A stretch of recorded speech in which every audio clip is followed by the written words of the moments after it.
Yes, welcome guys. Welcome to the online website design training.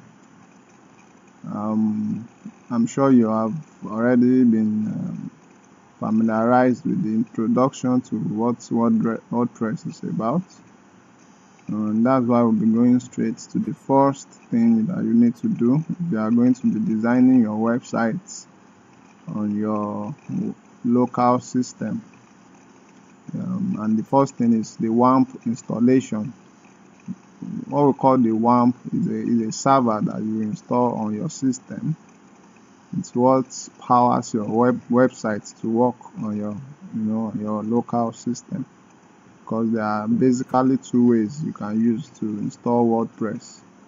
It's either you buy your hosting and your domain name, and then through your cPanel you install WordPress directly online, and then you can edit your website. But the second option that we'll be looking at and teaching you is you install WAMP server, and then you install your WordPress on the server on your own local system. You finish your design, you edit and all that, and then you can now buy your domain and hosting and then upload the website online.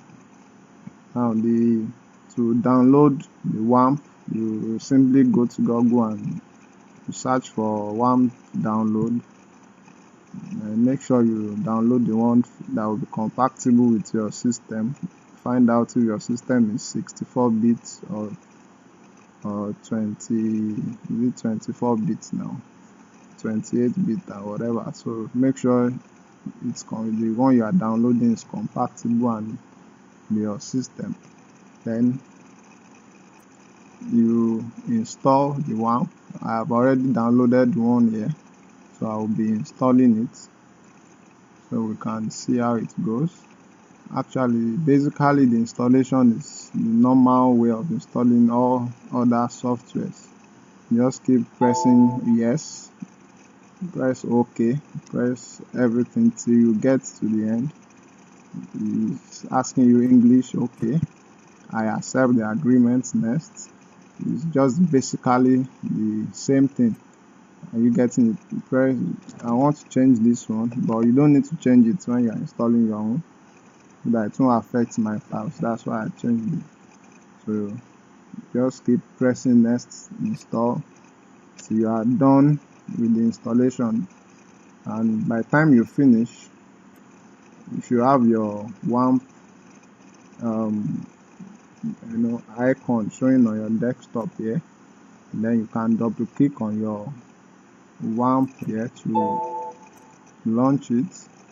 When you launch it, you will see an icon showing at the taskbar here. It will be changing from red to yellow, from yellow to green. That's your WAMP icon. That means your WAMP is on, is running on your system now, and then you can continue with your website. So we'll continue from the next video on how to install WordPress. Thank you.